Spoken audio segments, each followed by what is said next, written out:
सुंदर JD law education. Hello friends, welcome back to another video. आज की video में हम विनीता शर्मा वर्सेस राकेश शर्मा केस की बात करने वाले हैं। ये वो केस है जिसने डॉटर्स को यानी कि बेटियों को बेटों के बराबर प्रॉपर्टी के अंदर राइट दिया। चलिए इस केस को समझते हैं। तो बेसिकली इस केस की जो बेसिक डिटेल है, केस का नाम है विनीता शर्मा वर्सेस राकेश शर्मा।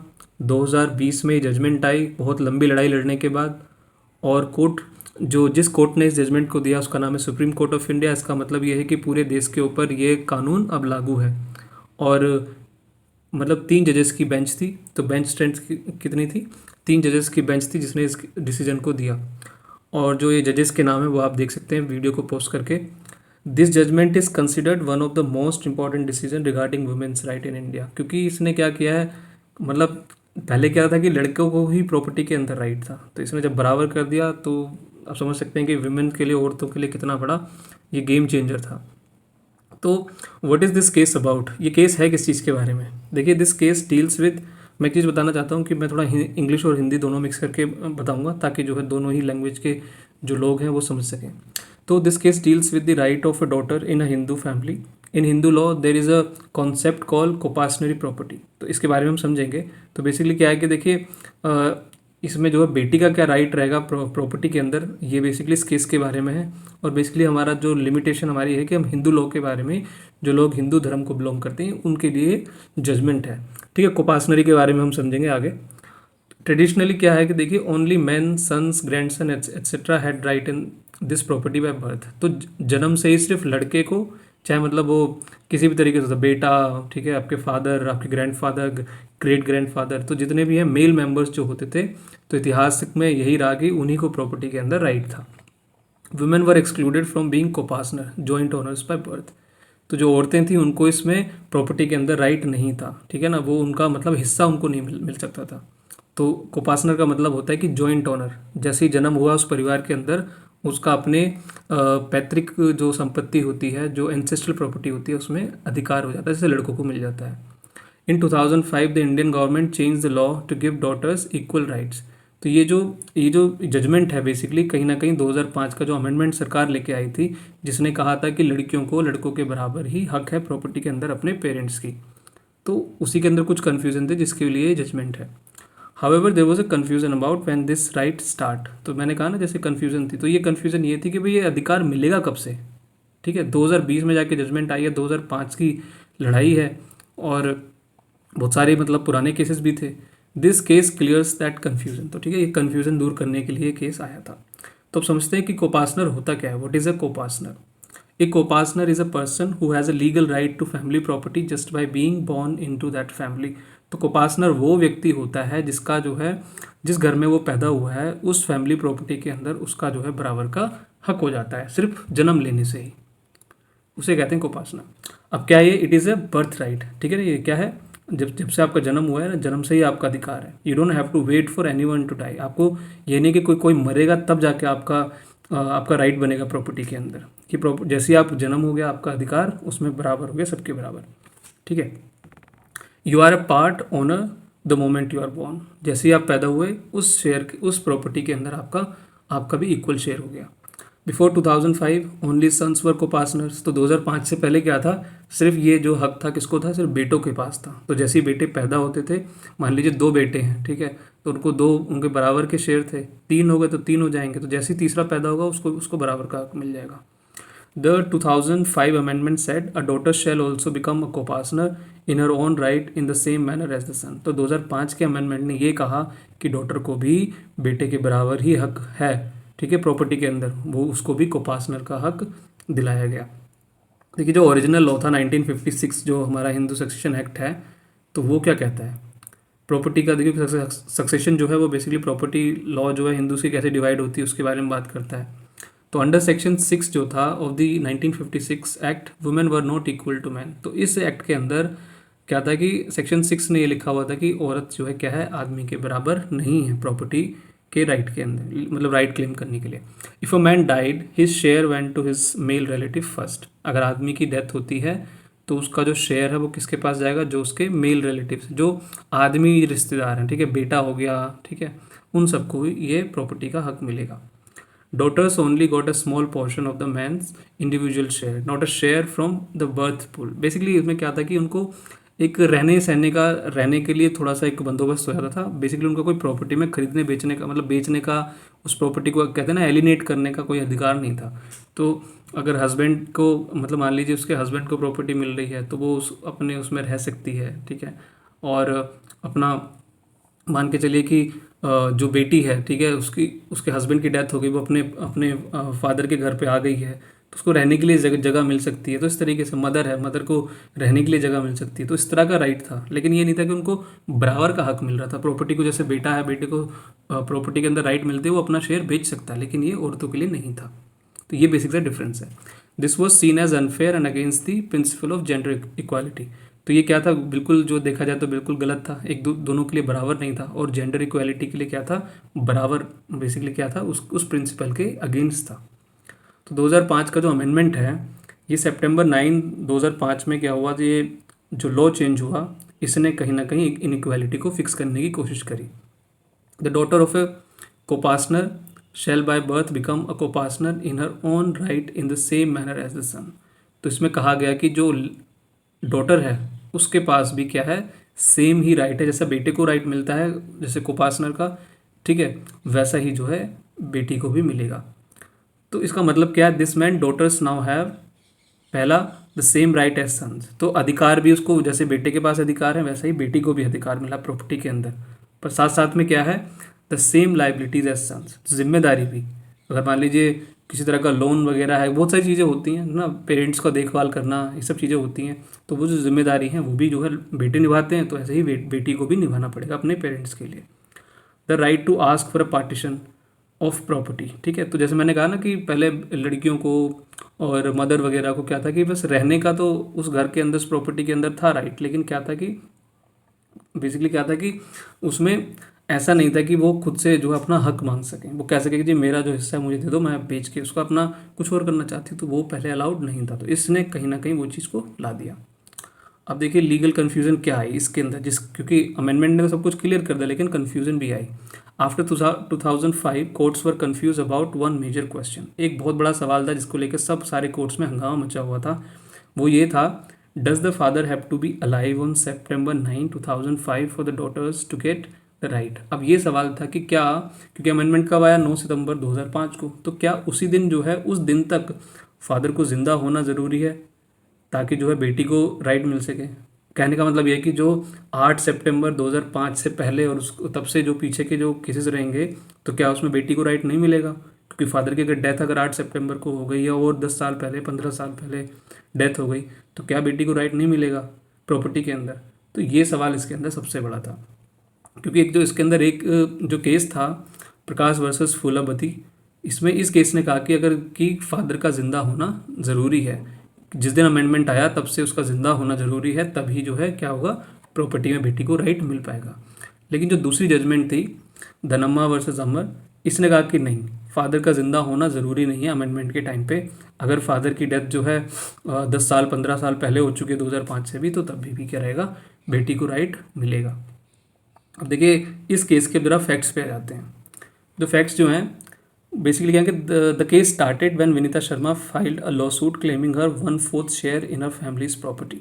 तो बेसिकली इसने विनीता शर्मा ने अपने ब्रदर्स के खिलाफ में सूट फाइल किया जिसमें उसने 1/4 शेयर मांगा, मतलब कि उसको मिला के 4 मेंबर्स थे फैमिली की प्रॉपर्टी को डिवाइड करने के लिए। She argued that as a daughter she was entitled to an equal share just like a brother. तो उसने कहा कि भाई मेरा भी हक जो है, जितना जैसे भाइयों का है उतना ही हक मेरा भी है बराबर का। Her brothers however resisted this claim। तो ब्रदर्स ने उसको बेसिकली क्या करा, अपोज करा। They argued that their father had passed away in 1999 which was long before the 2005 amendment came into force. तो जो ब्रदर्स थे उनका कहना था कि हमारे फादर की डेथ हो चुकी है 1999 में, अमेंडमेंट आया है 2005 में, तो इसलिए जो है बेटी मतलब हमारी सिस्टर को यानी कि विनीता शर्मा को नहीं मिलेगा इस प्रॉपर्टी के अंदर अधिकार, ठीक है। According to the brothers, since the father was not alive when the law change, Vinita could not benefit from the new rules. तो जो भाइयों का बेसिकली यही कहना था कि विनीता के मतलब जो उनके जो फादर हैं वो पहले से ही एक्सपायर हो चुके हैं, अमेंडमेंट आने से, जब से कानून बदला तब से उससे वो पहले ही जा चुके हैं, तो ये जो नया कानून है उसके तहत इसको बेनिफिट नहीं मिलेगा, ये उसके ब्रदर्स का कहना था। तो आगे के फैक्ट्स हैं। The legal journey of this case was long, बहुत लंबा केस चला था ये। The trial court and the high court initially looked at previous judgement like Prakash Phoolavati. तो पीछे के जो केसेस थे जिसमें कि कहा कि भाई फादर का जिंदा होना है, तो वो और कन्फ्यूजन क्रिएट कर रहे थे कोर्ट्स के लिए, because those previous cases suggested that the living coparcener the father must be alive on the date the amendment started. ठीक है, तो जब ये अमेंडमेंट था तब तक फादर का जिंदा होना ज़रूरी था, यही कोर्ट को भी लग रहा था उस टाइम पे। ठीक है, विनीता's क्लेम फेस्ड मेजर हर्डल्स। तो इस केस ने क्या बहुत सारी दिक्कतें भी पैदा करी। The brothers argued that law was prospective, meaning it only apply to families where the father was alive in 2005। तो ब्रदर का कहना था कि भाई ये जो कानून है ना, ये क्या है, प्रोस्पेक्टिव है। बेसिकली जब ये आया है उस तब से लागू होगा, ठीक है ना कि पीछे से लागू होगा। जैसे कि इस केस के अंदर क्या 1999 है, तो ये प्रोस्पेक्टिव नहीं है, इसको रेट्रोस्पेक्टिवली इसको अप्लाई कराना चाह रहे हैं। प्रोस्पेक्टिव का मतलब है कि भाई जब से कानून आया तब से वो लागू होगा। तो ब्रदर का भी यही कहना था। They claim that property rights that were already settled bye death before 2005 should not be disturb by new law. इसके अंदर एक और बड़ी मेन चीज़ थी कि भाई जो पहले से जो है प्रॉपर्टी के जो राइट सेटल हो गए हैं, ठीक है, यहाँ तो सिर्फ राइट्स की बात हो रही है, कई केसों में डिवीजन भी हो चुका था प्रॉपर्टी का, ओरल वाला, ठीक है, और कई केसेस के अंदर तो ये भी था कि मतलब प्रॉपर पार्टीशन भी हो रखे थे, ठीक है ना।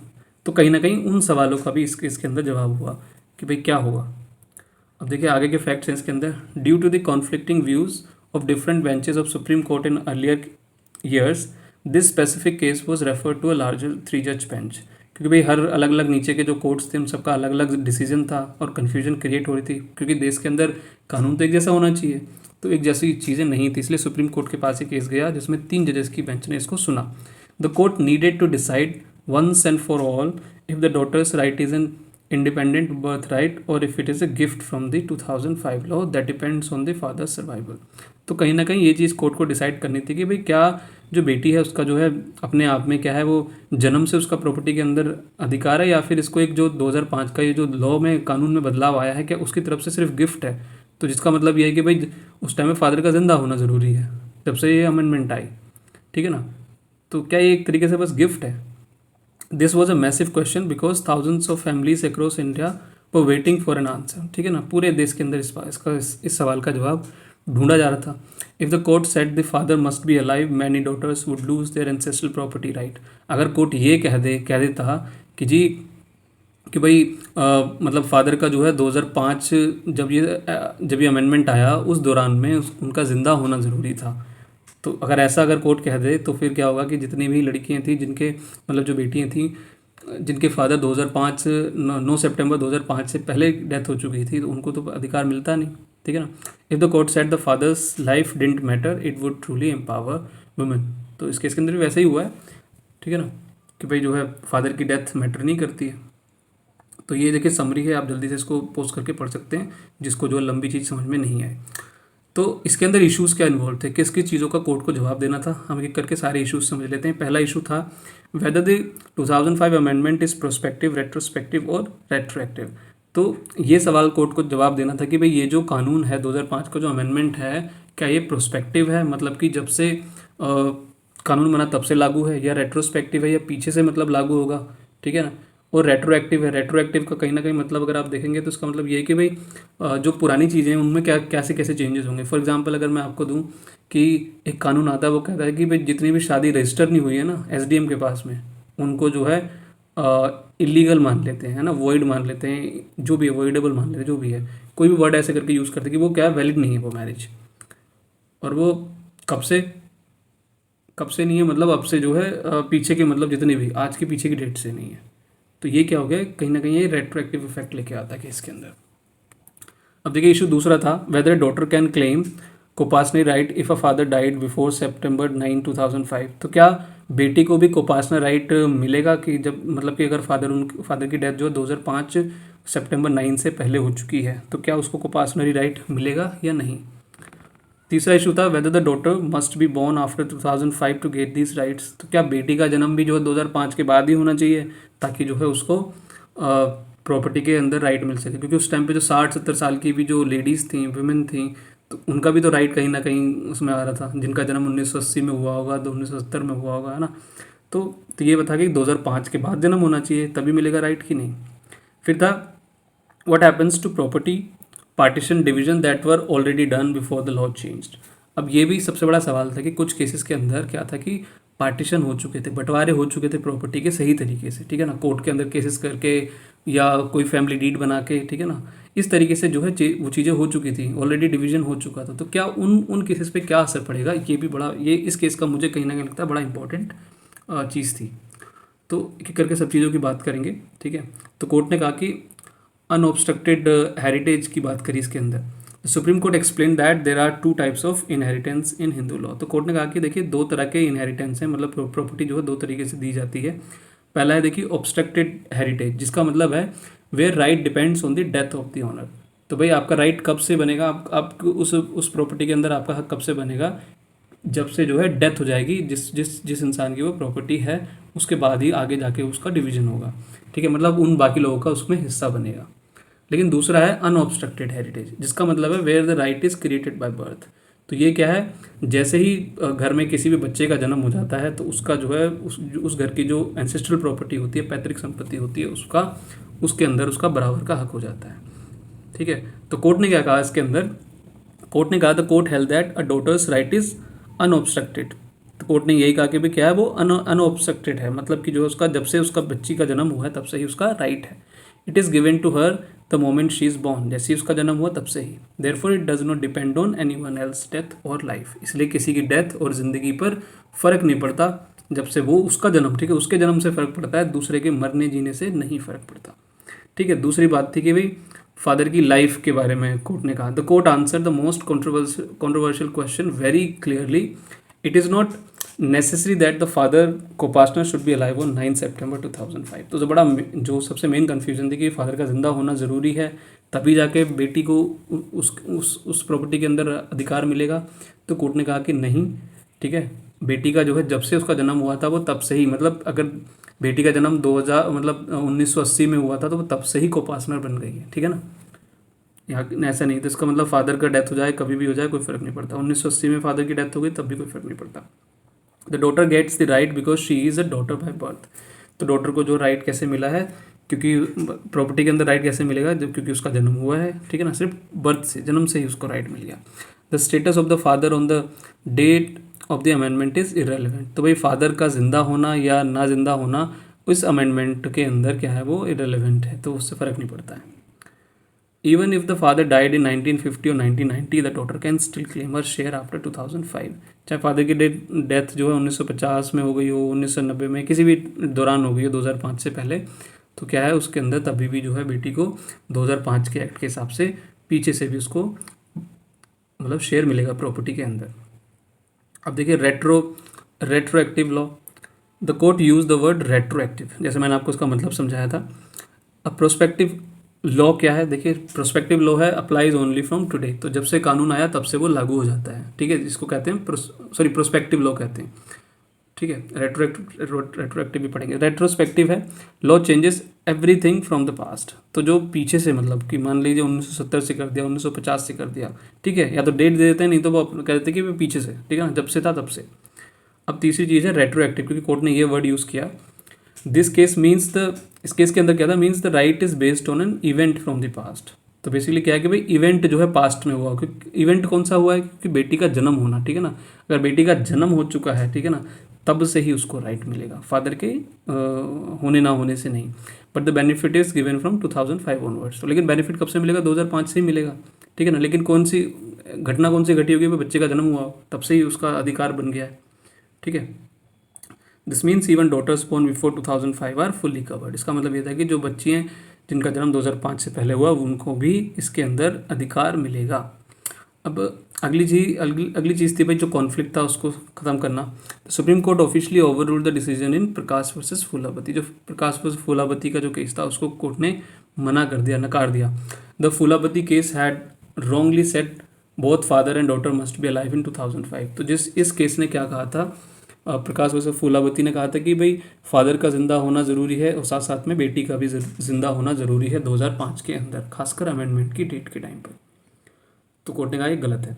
The court in Vinita Sharma said that interpretation was against the spirit of law. तो कहा कि भाई स्पिरिट ऑफ लॉ के बिल्कुल खिलाफ है, ठीक है ना, संवैधानिक, गैर संवैधानिक है। By overruling it the court ensured that no court in India can now deny a daughter's her share just because of father is dead. तो भाई देश के अंदर अब कोई जो है बेटियों को उसका हक जो है प्रॉपर्टी के अंदर उसको डिनाई नहीं कर सकता, क्योंकि उसके जो फादर हैं वो आज के समय में ज़िंदा नहीं है या 2005 से उनकी डेथ हो चुकी है पहले। अब देखिए सेफ गार्ड कुछ बताए कोर्ट ने। The court also wanted to prevent people from misusing the law to reopen very old cases. तो कुछ लोग क्या करेंगे भाई, बहुत 50 साल 60 पहले 70 साल पहले जो चीज़ें पहले से प्रॉपर्टी के अंदर बंटवारे हो चुके हैं अब उनको खोल के बैठ जाएंगे। तो कोर्ट ने क्या करा, उन केसेस को भी सेफ गार्ड करना, बचाने की कोशिश करी, ठीक है ना। तो क्या किया कोर्ट ने कहा कि if a family property was officially partition before 20 December 2004 it can not be reopen. तो कोर्ट ने कहा कि अगर जो है किसी घर के अंदर प्रॉपर्टी का डिवीजन हो चुका है, बंटवारा हो चुका है 20 दिसंबर 2004 से पहले, ठीक है, ऑफिशियली होना चाहिए, ठीक है ना, तो वो प्रॉपर्टी का डिवीजन मतलब वो खुल नहीं सकता दोबारा से। क्योंकि अब मान लीजिए 4 भाई, मतलब 6 भाई बहन थे, उसमें 4 भाई थे 2 बहनें थी, तो प्रॉपर्टी चारों भाइयों के बीच में बट गई, अब 2 बहनें बची, तो दोनों बहनें अगर और सबके बीच में पार्टीशन हो चुका है तो ये 2 बहनें इस केस को खोल नहीं सकती और अपना अधिकार नहीं मांग सकती, ठीक है ना। ऑफिशियल का मतलब है means a registered partition deed और अ कोर्ट डिग्री। तो ऐसा नहीं कि मतलब आपने मुंह जबानी अपना बंटवारा कर लिया था प्रॉपर्टी का, तो ऐसा भी नहीं कि भाइयों को भाई सारे के सारे जो है मिल जाएं और बोलेंगे यार बहनों को जो है इस तरीके से उनका हक मार लेंगे। एक काम करते हैं, सारे आपस में सहमति बना लेते हैं कि भाई हम तेरा ये ऐसा करके हमने सबने बांट लिया था। ओरल बातें नहीं चलेंगी, आपके पास में रजिस्टर्ड कोई डीड होनी चाहिए किसी भी तरह की, ठीक है, या तो कोर्ट में आपने केस फाइल करा उस पार्टीशन का जिसकी कोर्ट की जो है जजमेंट हो, डिग्री हो। However, the court said that oral partition just talking will not be easily accepted। तो कोर्ट ने कहा कि ये ओरल जो पार्टीशन है जो आपने मुंह जबानी कर लिए इनको आसानी से नहीं माना जाएगा, क्योंकि इसके अंदर क्या है, they must be prove with strong evidence in court. तो इसके साथ में आपको बहुत ही मजबूत सबूत देने होंगे, ठीक है ना, मजबूत सबूत लाना बड़ा आसान नहीं है। तो देखिए ये हमारी समरी है। बेटी को डॉटर को जो है डॉटर इक्वल टू सन बताया, सेम राइट बाय बर्थ, ठीक है ना। और फादर्स की जो है डेथ डेट जो है डज नॉट मैटर कि फादर की कब डेथ हुई थी। तीसरा कि born before 2005 you still get right, चाहे आपकी जन्म जो है 2005 से पहले हुए हो तभी भी आपको प्रॉपर्टी के अंदर अधिकार मिलेगा। जेंडर जस्टिस है, ठीक है ना, कॉन्स्टिट्यूशन ओवर ओल्ड कस्टम, जो पुराने जो हमारे ख्याल हैं कहीं ना कहीं उनको संविधान के अंदर कोई भी क्या है जगह नहीं है। और मैसेज फॉर दी एजिस, ये वैसे कहने की चीज़ें हैं, ये कोर्ट ने अपनी जजमेंट में भी कही है। A son is a son until he gets a wife, कहते हैं कि बेटा तब तक बेटा है जब तक उसकी शादी नहीं हो जाती। Daughter is a daughter through out her life, बेटी हमेशा बेटी ही रहती है, ठीक है। बस मैं I don't agree with this, ठीक है, बेटा भी रहता है, ऐसी बात नहीं है। This court was used by the court to show that daughters relationship and rights to her family never change, ठीक है। तो कहते हैं कि जो है बेटी का कभी भी जो है जो फैमिली के साथ जो रिश्ता होता है वो कभी भी क्या है ख़त्म नहीं होता है, ठीक है। अब ये जजमेंट जो इतनी लैंडमार्क क्यों है, क्योंकि it removes the patriarchal mindset of old property law. तो कहीं ना कहीं जो आदमी जो विचारधारा थी कहीं ना कहीं उस जो प्रॉपर्टी को बंटवारे को लेकर उस चीज़ को बदलता है ना, कि प्रॉपर्टी के अंदर सिर्फ आदमी का हक है।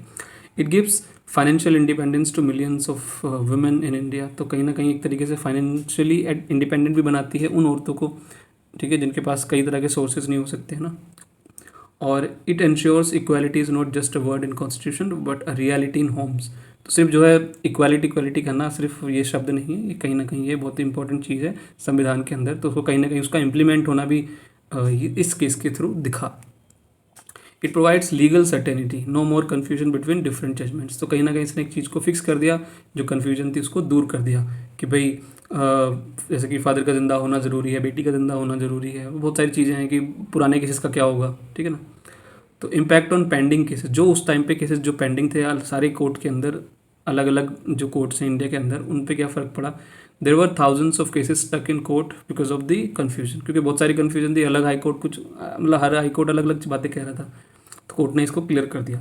The supreme court order that all such pending cases must now be decided with in 6 month. तो कोर्ट ने कहा कि 6 महीने के अंदर जितने भी केसेस पेंडिंग हैं उनको पार्टीशन को लेकर उन सबको फटाफट से डिसाइड कीजिए। They must follow the Vinita Sharma rule, जो विनीता शर्मा केस है उसके जो कोर्ट ने जजमेंट में लिखा है उन चीज़ों को फॉलो किया जाना चाहिए। Daughters who were waiting for years can now finally get their legal share. तो जो इतने सालों से जो बेटियां वेट कर रही थी उन सबका वेट खत्म हुआ, अपना उनका अधिकार प्रॉपर्टी के अंदर मिल गया। बिफोर वर्सेस आफ्टर 2020, ठीक है, 2020 से पहले और 2020 के बाद देखिए क्या था कि फादर की जो लाइफ है, ठीक है, 2005 जो मतलब विनीता शर्मा के केस से पहले क्या था कि ये था कि भी क्या होना चाहिए कि जिंदा होना ज़रूरी है ना, तो 2005 से पहले की जो चीज़ें थी। और आप विनीता शर्मा के बाद में क्या कि भाई फादर का जिंदा होना डजेंट मैटर एट ऑल, ठीक है, फ़र्क नहीं पड़ता। और जो डॉटर का राइट था वो क्या था, बिफोर विनीता शर्मा के केस में क्या था, कंडीशनल था, बहुत सारी चीज़ें थी कि वो बेच नहीं सकती है, ठीक है ना, खासकर तो यही था मेन। उसको रहने के लिए थोड़ा घर दे देंगे कि उस जगह में इसमें रह सकती है, लेकिन बेच नहीं सकती है। लेकिन उसके बाद में क्या हुआ, एब्सोल्यूट बर्थ राइट बन गया हाँ विनीता के केस के बाद में। तो इसमें देखिए की लीगल टर्म्स यूज़ हुई हैं, मिताक्षरा लॉ, ठीक है। मिताक्षरा लॉ बेसिकली मतलब टर्म यूज़ नहीं हुई है, लेकिन ये जो प्रॉपर्टी का डिवीजन है ये हमारा मिताक्षरा लॉ के अंदर है, क्योंकि दो तरह के स्कूल हैं, जो कि एक है दया भागा और एक है मिताक्षरा। तो मोस्टली ऑल ओवर इंडिया जो है मिताक्षरा चलता है, कुछ वेस्ट बंगाल वगैरह जो पार्ट है उनको छोड़ के। तो मिताक्षरा लॉ जो है तो क्या कहता है कि the school of Hindu law followed in most of India, ठीक है ना। तो ये पूरे लगभग पूरे भारत के अंदर है। पायस ऑब्लिगेशन क्या है, देखिए the old idea that son must pay father's debt. तो ये था कि भाई कहते हैं ना कि अपने फादर का जो है जो कर्जा वगैरह जो बेटे को चुकाना पड़ता है, तो ये बेसिकली जो है बाद में जो है इसको ख़त्म कर देगा, अबॉलिश कर देगा, अब नहीं है। और नोशनल पार्टीशन बेसिकली क्या होता है, imagining a division of property when someone dies. तो जैसे कोई किसी की डेथ हो जाती है, खासकर जो प्रॉपर्टी का जिसके पास बेसिकली जो कर्ता होता है ना प्रॉपर्टी का, तो उसकी जब डेथ हो जाती है तो जितने भी उस फैमिली के अंदर जो व्यक्ति होते हैं, जो उसके लीगल एयर्स होते हैं, जिनका अधिकार होता है प्रॉपर्टी का, तो मान लेते हैं, इमेजिन कर लेते हैं कि भाई सबका क्या क्या हिस्सा है, ठीक है ना, वो उसे कहते हैं कि वो नोशनल पार्टीशन हो गया।